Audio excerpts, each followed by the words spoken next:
what we've seen is this sort of top-down style of government, this sort of groupthink approach to policy emerge over the last 2 years. It's actually been growing longer than that, of course, been growing for decades. But it's now started to gain a huge amount of momentum under COVID. And we saw the same things here. We saw what we called our chief health officers, who were in each state, the head, the sort of the Anthony Fauci's of each particular state, if you like, spouting the same wisdom over and over again with no basis upon which to do so. And in fact, I sought information from local versions of that saying, well, tell us the science this is based on. Of course, the science was null and void. So we're seeing this sort of expertisation of politics, which is actually just politics in itself. It's really just politics overriding science. It's almost become endemic.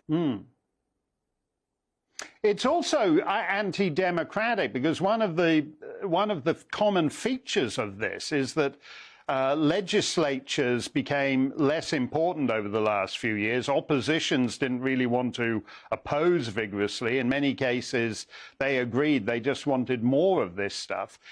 Yet we notice common things now around the Western world. You have excess mortality in Australia, as they do in many European countries, as they do in the United States. And yet the media is still in March 2020 mode and doesn't really want to investigate any of this stuff. We've seen almost no investigation of this, and it's a common complaint for me here. In fact, in Australia in the last 4 months, we've had something like 8,500 excess deaths over and above the baseline average. Now, that represents about 16.8%, which is pretty common across the Western world. Yeah. And yet there has been almost no commentary about that. It's been this incredible period of fear-mongering, and the fear has led to people happily sacrificing their liberty at the altar of safety, if you like. And in Australia, we've seen a similar thing across all of our states. Each state parliament has effectively handed over power to the bureaucracy. Here in my home state of South Australia, we did that for 2 years under the guise of a so-called emergency. And what really that equated to was the bureaucracy taking over the reins. We had public health officials and the chief police officer calling the shots on almost everything. It's sort of bizarre, but the thing that really alarms me is that COVID is the beginning of that. We're seeing that same model rolling out now from this so-called declarations of climate emergencies all over the Western world.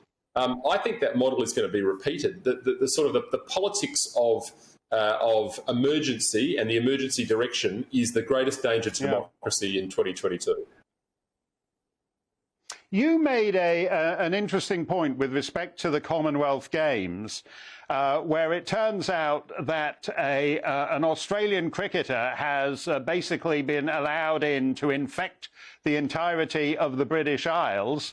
And you pointed out that this was in striking contrast to the treatment of a Serbian tennis player when he wanted to come to Australia. So there's no consistency about any of this stuff, is there? Well, no, there never was. I mean, the decision to not allow Novak to come in really, just wasn't based in scientific fact. And now we see the dial shifting, and we have a Commonwealth Games athlete who was allowed to play despite being COVID positive. And, I think the Australian team won the gold medal, which is a good thing. But in the meantime, there's been all these reports about wearing masks instead of isolating and all this sort of thing. The dial seems to have shifted here. And so, we're seeing things in South Australia and Victoria and New South Wales that 6 months ago would have shut the state down, but now all of a sudden, X number of cases doesn't seem to be a big issue. So what happened to the science? Was it the case all along that science was just about politics? I think that's what we're seeing.